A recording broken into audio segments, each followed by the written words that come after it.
ओम साई राम। आप सुन रहे हैं साईं फरिश्ते कविता की वाणी। ये संदेश वही है जिसका आप लंबे समय से इंतजार कर रहे थे। अगर आपके मन में कोई चिंता है, कोई अधूरी इच्छा है या आप किसी समस्या का समाधान ढूंढ रहे हैं, तो आज का ये संदेश अंत तक जरूर सुनिएगा।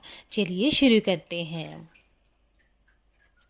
आज सुबह जब तुमने अपनी आंखें खोली, उससे पहले ही मेरा आशीर्वाद तुम्हारे सिर पर ही था। मैं जानता हूँ कि बीते कुछ दिनों से तुम्हारा मन बहुत बेचैन है। कभी तुम मुस्कुराते हो तो कभी अकेले में रो लेते हो। कभी तुम्हें लगता है कि तुम्हारी प्रार्थनाएं सुनी नहीं जा रही है और कभी तुम्हें ऐसा महसूस होता है कि मैं तुम्हारी ओर ध्यान नहीं दे रहा हूँ। लेकिन मेरे बच्चे, आज मैं तुम्हें विश्वास दिलाने आया हूँ कि ऐसा बिल्कुल भी नहीं है जैसा तुम सोच रहे हो। मैं जानता हूँ कि कल तुम रो रहे थे, तुम्हारे मन में कई सवाल थे। तुम सोच रहे थे कि मैं अपने दूसरे बच्चों की सहायता कर रहा हूँ और तुम्हारी ओर ध्यान नहीं दे रहा हूँ। परंतु मेरी दृष्टि एक साथ मेरे सभी बच्चों पर रहती है। मैं किसी को कम या किसी को अधिक प्रेम नहीं करता। तुम भी मेरे उतने ही प्रिय हो जितने मेरे अन्य भक्त हैं। तुम्हारे आंसू ना मुझसे छिपी नहीं है। जब तुम रात को चुपचाप अपने मन का दर्द लेकर बैठे थे, तब भी मैं तुम्हारे पास ही था। जब तुमने मन ही मन कहा था ना कि बाबा आप मेरी पुकार क्यों नहीं सुन रहे हो, तब भी मैं तुम्हारी हर बात सुन रहा था। और मैं तुम्हें ये बताना चाहता हूँ कि मैं ना तुम्हारी इच्छा तुरंत पूरी इसलिए नहीं करता। इसका अर्थ यही है कि मैंने तुम्हें, है ना, थोड़ा-सा धैर्य रखना सिखा रहा हूँ। और इसका अर्थ ये नहीं है कि मैंने तुम्हें भुला दिया है। मैंने तुम्हारी हर इच्छा को पूरी करूँगा। जिसके लिए तुमने इतने दिनों से प्रार्थना की है ना, वो सब पूरा होगा। जो कार्य तुम्हें रुका हुआ दिखाई दे रहा है, वो वास्तव में मेरे समय के अनुसार आगे बढ़ रहा है। और बहुत जल्द तुम्हें ऐसे संकेत मिलने शुरू होंगे जो तुम्हारे विश्वास को और मजबूत कर देंगे। इसलिए अब उदास मत हो। अपने चेहरे पर मुस्कान लाओ। तुम पूरे दिन मुझसे रूठे रहो, तब भी मैं तुमसे प्रेम करना कम नहीं करूँगा और ना ही छोड़ूंगा। मेरा प्रेम तुम्हारे लिए कभी कम नहीं होगा, वह बढ़ता ही जाएगा। और अगर तुम मुझसे रूठोगे ना, तो मैं तुम्हें मनाऊंगा।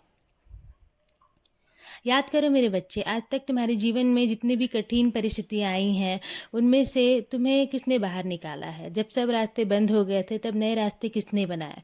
जब तुम्हें लगा कि अब कुछ नहीं हो सकता, तब चमत्कार किसने दिखाया? वो सब मेरी ही लीला थी, मेरी ही कृपा थी। इसलिए आज जो परिस्थिति तुम्हें कठिन लग रही है ना, उसे भी मैं तुम्हें सुरक्षित बाहर निकाल लूँगा। तुम अकेले नहीं हो, मैं हर पल तुम्हारे साथ हूँ।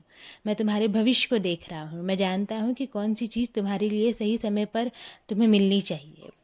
और यदि मैं किसी चीज़ में थोड़ी देरी कर रहा हूँ ना, तो उसका कारण केवल तुम्हारा भला है।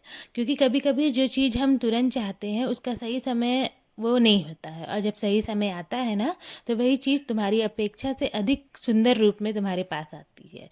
इसलिए तुम बस श्रद्धा सबरी बना कर रखो और चिंता करना छोड़ दो। देख रहा हूँ कि तुम कितनी बार अपने मन की इच्छाओं को त्याग चुके हो। कितनी बार दूसरों की खुशी के लिए अपने आंसू छुपाए हैं। कितनी बार टूट कर भी खुद को संभाला है। तुम्हारी हर अच्छाई, हर त्याग, हर प्रार्थना का फल तुम्हें दुगना होकर मिलेगा और बहुत अच्छे रूप में मिलेगा। याद रखो मेरे बच्चे, जीवन में कभी किसी का बुरा मत सोचो। यदि किसी का भला कर सकते हो ना, तो ज़रूर करो। और यदि भला नहीं कर सकते हो, तो कम से कम किसी को दुख भी मत दो। क्योंकि अच्छे कर्म ही तुम्हारे भाग्य का निर्माण करते हैं। आज की ये सुबह तुम्हारे जीवन में नई आशा लेकर आई है। मैं तुम्हारे घर में सुख, शांति, समृद्धि और खुशियों का आशीर्वाद भेज रहा हूँ। जो भी तुम्हारे कार्य रुके हुए हैं ना, उनमें गति आएगी। और जो मन में तुम्हारे लंबे समय से इच्छा अधूरी है, उसकी पूर्ण होने का मार्ग मैं बनाऊंगा। तुम्हें चिंता करने की ज़रूरत नहीं है। इसलिए आज पूरे विश्वास के साथ अपने दिन की शुरुआत करो, मेरा नाम स्मरण करो। और हाँ, आज मुझे एक गुलाब चढ़ा देना। अब अपने दिल को हल्का करो। मेरी कृपा सदैव तुम पर और तुम्हारे पूरे परिवार पर ऐसे ही बनी रहेगी।